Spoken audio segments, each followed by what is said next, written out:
जब बेटी चौका पर बैठती है और गुरहथी के लिए, और जब ससुराल से लोग आते हैं गुरहथी लेकर,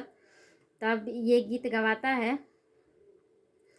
आई गईले दाल दौराया,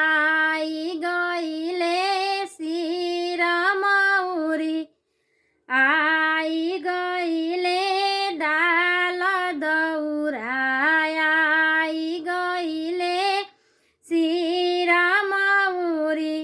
अरे माई आई गईले बेटी के सोहाग भाग, बेटी चलली चौका बैठे,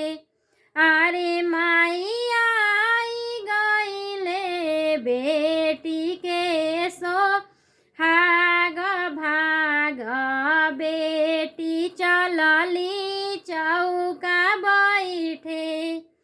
आई गईले दाल दौराया, आई गईले सिर मौरी, अरे माई आई गईले बेटी के सोहाग भाग, बेटी चलली चौका बैठे, कहाँ रखबो डाल दौरा, कहाँ रखबो सिर मौरी, अरे माई कहाँ रखबो बेटी के सोहाग भाग, बेटी चलली चौका बैठे, अरे माई कहाँ रखबो बेटी के सोहाग भाग,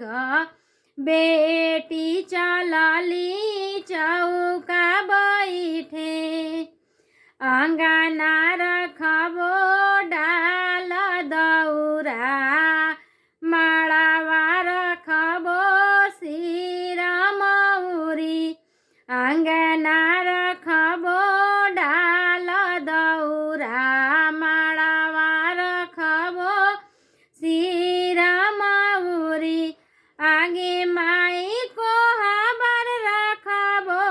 बेटी के सोहाग भाग, बेटी चलली चौका बैठे, आगे माई को हबर रखबो बेटी के सोहाग भाग, बेटी चलली चौका बैठे, आई गईले डाल दौराया, आई गईले सिर मौरी,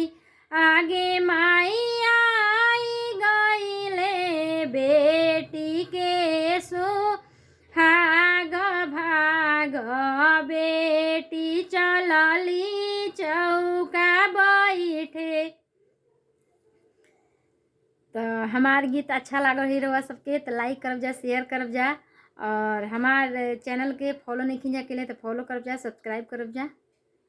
धन्यवाद।